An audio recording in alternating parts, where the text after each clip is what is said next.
and sometimes it's under the radar screen. So hopefully, we're going to all learn a lot and value exactly what they do for WRS and for the town in general.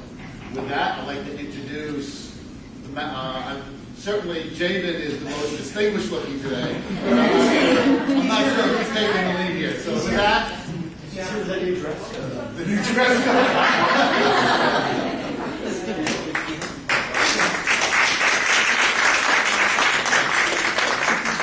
Good morning. My name is David Roberts.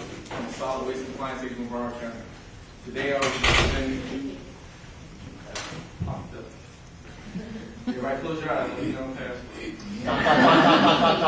All right, here we go. And I'm presenting you today your presentation entitled Flow Control on the Solid Waste Compliance Agent, SWACA, the Broward. Points that we cover today are as follows. What is flow control? Areas of coverage, what it takes to be an agent, duties of an agent, types of waste, chain of command, locations of interest, types of trucks. We'll follow that up with a GPS demonstration, examples of PP&E, inspection demonstration, and of course the answer. What is flow control? Does anyone here know what flow control is?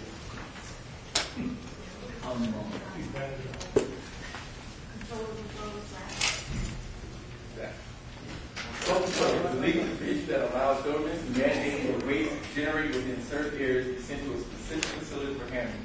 These documents that spell out the rules and regulations of other flow control in Broward County is called the Provincial Local Agreement, ILA. These 4 documents right here are what we use to base our codes, our ordinances off of, rules that we follow, the Provincial Local Agreement, the Waste Disposal Agreement South, the Waste Disposal Agreement North, and the Plan of Operation. Footer pay. Footer pay is the amount of tons that must be dumped between the plants per day. The North plant is 474,000 per year. The South plant is 620,000 per year. That breaks down to 3,000 tons per day between both plants. So we have 1,500 in the north, 1,500 in the south.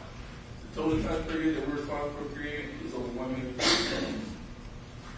Areas of coverage. Areas of coverage are the ILA and non-ILA cities. The ILA is made up of unincorporated Broward County and 26 partner cities. There are 5 non-ILA cities: Dania Beach, Hallandale Beach, Parkland, Kermit Pines, and Pompano. By the numbers, Broward County's population is roughly 1.7 million. The non-ILA is as follows: Dania Beach, 29,000; Hallandale Beach, 38,000; Parkland, 101,000; Kermit Pines, 152,000; Pompano Beach, 23,000. That leaves the ILA population of roughly 1.4 million, which 3 agents of SWAT are responsible for covering over 90% of the county. Our extended areas of coverage is as follows: north in the Palm Beach, south in the Miami-Dade, and in special cases we have traveled as far north as Orlando. These right here are often disposal sites located within Broward County. These will cover more later on in the presentation, but to give you a rough idea of what you're looking at. In the north, in Deerfield, you have Atlantic and J&A. In Pompano, you have Sun 2, Delta Pompano. In Fort Lauderdale, you have the Viral Cycle. In Dania Beach, Sun 3. Kermit Park, you have Eco. And out west, we have Blue Air, Kermit Pines, and BIC. The resource cover facilities are also as follows. In the north, you have the North Boulevard, North Transfer Station, Central Transfer Station, South Boulevard, South Transfer Station, and BIC. What it takes to be an agent.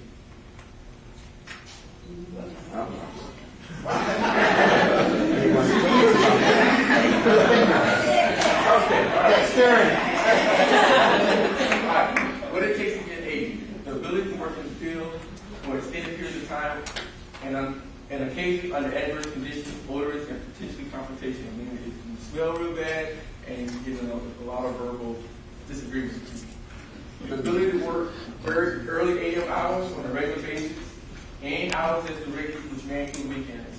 Our start time is usually 3 a.m. or earlier, and we start as late as 10 o'clock at night. Just depends on what task we have at hand. Ability to read maps and interpret jurisdictional boundaries. Ability to investigate potential flow control violations.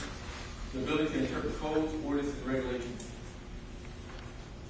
Duties of a SWAT.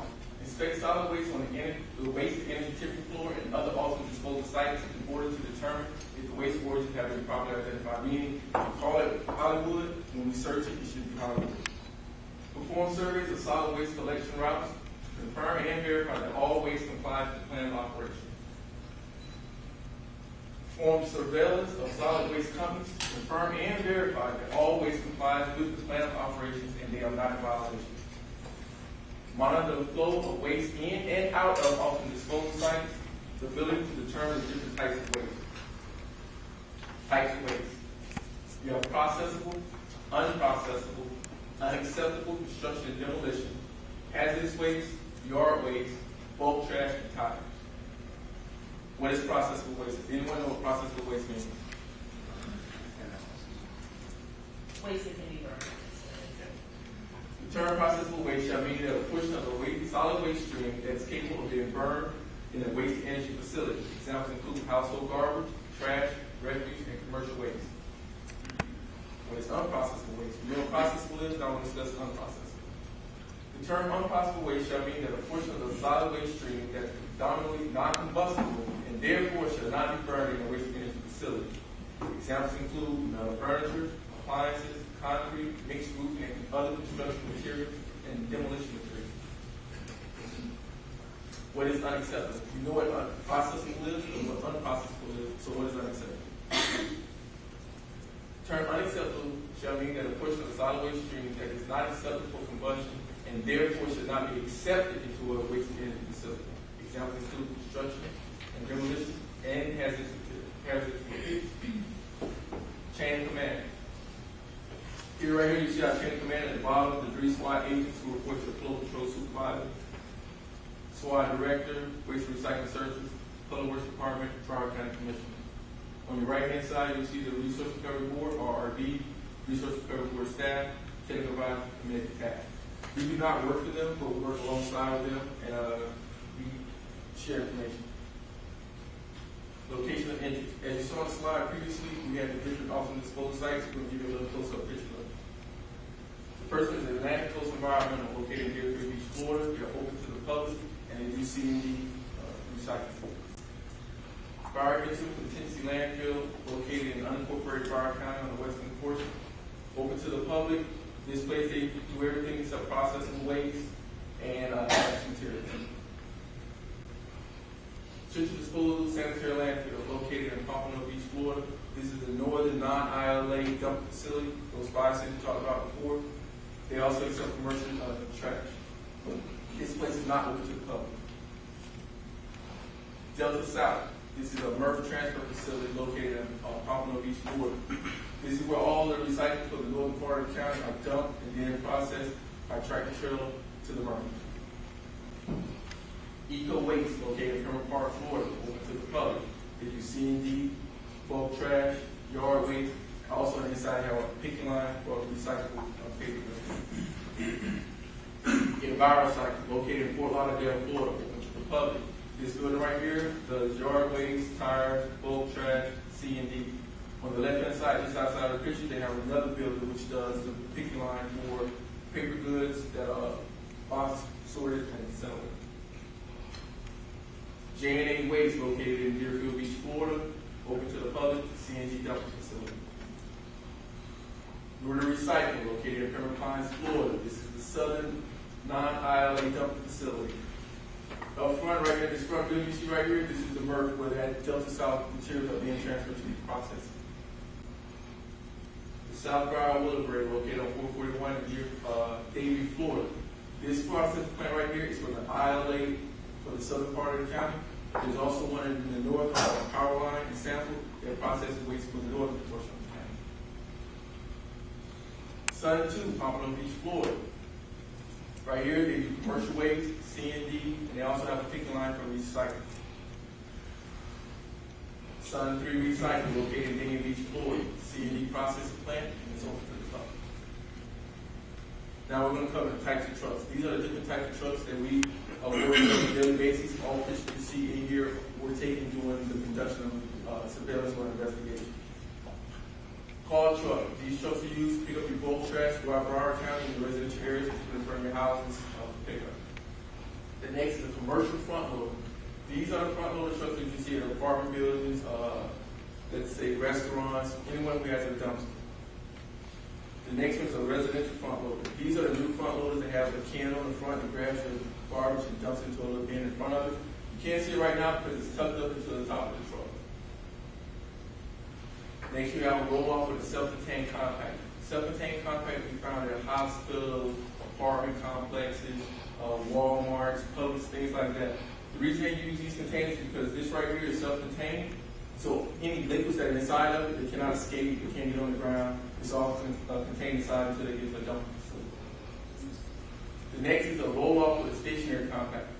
These compactor boxes can be found behind Walmart, anyone that has dry goods. What they're doing here is they're going to push all of the waste inside, which is predominantly dry. That way you put the screen on the back and you don't have to worry about anything coming out. These are the rear loaders, your typical rear loaders you see every day. On the back right here, you have the tipper, so when you put the can on the back, the guy can just hit the lever and it dumps it. This truck right here is worked by only the driver. A 100-yard transfer trailer. These trucks are used to process waste and actually move from one location to the next location for processing. Okay, now we're going to move to the demonstration.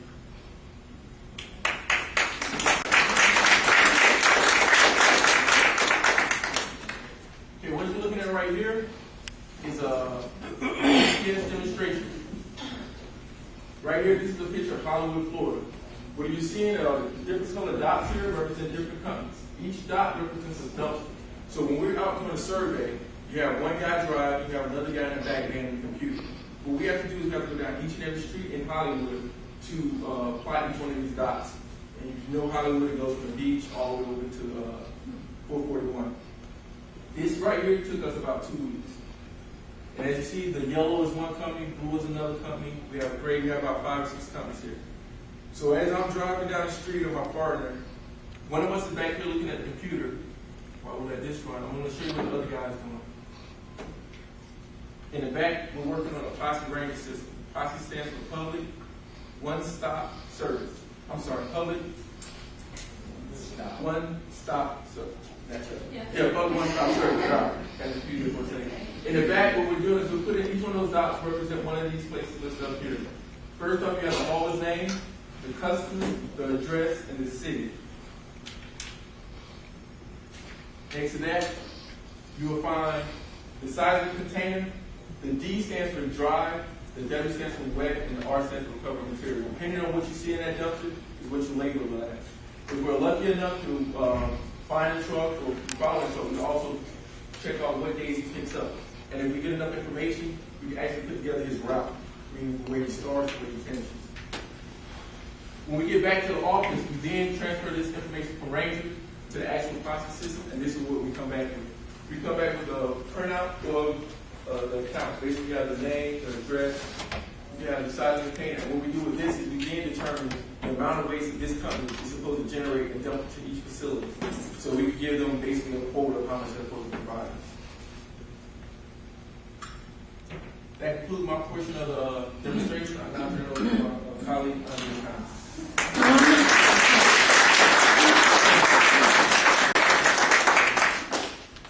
Good morning, all. My name is Condi, Solid Waste Compliance Agent for Solid Waste Operations Division. Now I'm going to present the required personal protection equipment that each solid waste compliance agent must possess on them at all times when working in the field. We have the hard hat, industrial gloves, safety glasses, dust masks, steel-toed boots, the vest, and cones from all the other trucks while we're doing the inspections. Now we're just going to hand it over to Bernardo and he's going to take care of the video demonstration.